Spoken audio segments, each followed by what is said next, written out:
SME Corp is actually an agency under the Ministry of International Trade and Industry. What's our core business?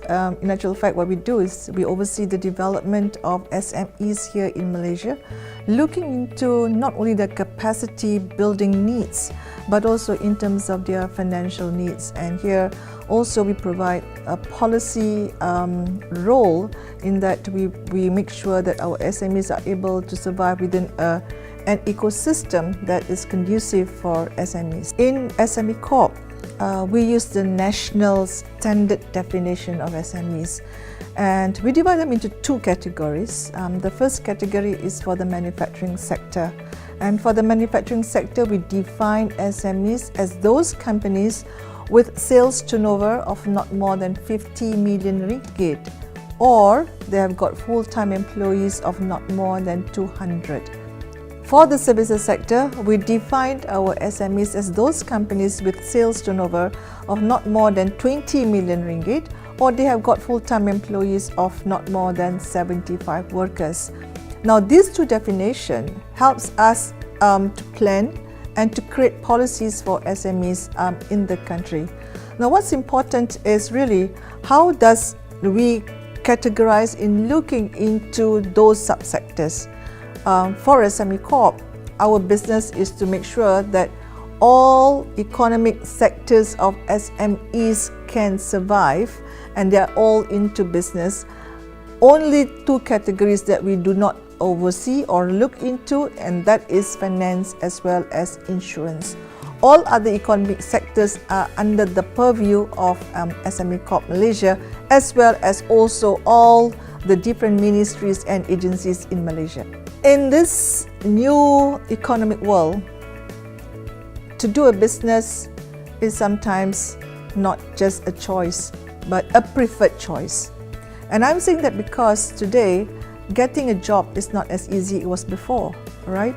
So we even acculturate students right from schools into their high schools or into secondary schools as well as universities for them to understand the need to go and to move into entrepreneurship. And this kind of training into entrepreneurship, as I said, acculturation of entrepreneurship begins in the education system. And therefore really today, graduates, students all have got a different way or options for them to choose in terms of their career. They can graduate as an engineer, they can graduate as a doctor, but ultimately it is their choice whether they want to seek employment or whether they want to create jobs for others. And today it is more even important for them to assume the role of creating jobs rather than to seek jobs. Now, the attributes of entrepreneurs and the attributes of SMEs to be successful is really very much dependent on the leadership of the entrepreneurs. And to be able to become successful entrepreneurs, they must be an individual with a lot of passion, with a lot of determination, with a lot of tenacity to survive, and most importantly, they must have the mind of a strategist. Why I say the mind of a strategist? Because they have got to strategize their business through business plan. They must have a business plan before they even decide to do a business, because you cannot just go into a business for the sake that you like a certain recipe and you want everybody else to taste your recipe. But the fact that you have a business in mind because the market needs your business, and having a mind of the strategist will be able to pursue their dreams to become a successful entrepreneurs. I think what is important for us to recognize in assisting the SMEs, it is not just SME Corp that provides incentives as well as loans and grants and also other financial incentives. We have to remember that there are also another 18 ministries and there are 65 agencies, not to mention the many financial institutions that provide financial incentives as well as also tax incentives for SMEs.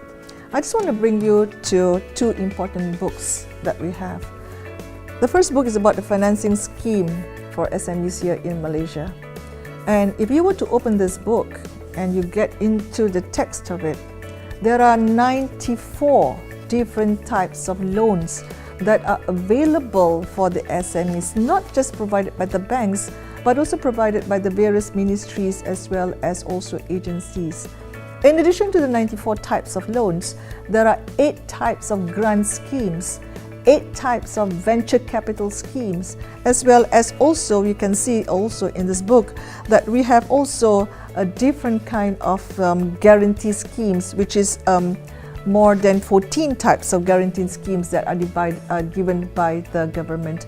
So in terms of financial incentives, there are a lot that are being provided by the various agencies, the various ministries, as well as the banking sector.